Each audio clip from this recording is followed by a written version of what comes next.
Como será a nossa indústria nos próximos 60 anos?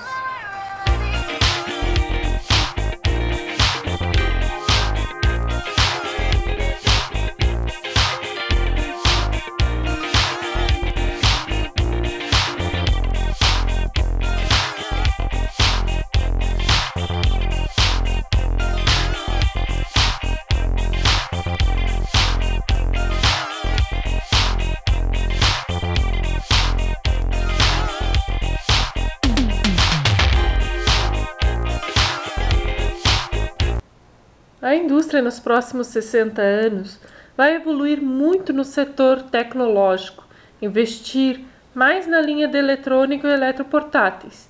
A automação e a tecnologia de ponta vão dominar a indústria, e toda a tecnologia necessária para superar a mão de obra humana na maior parte dos setores da indústria.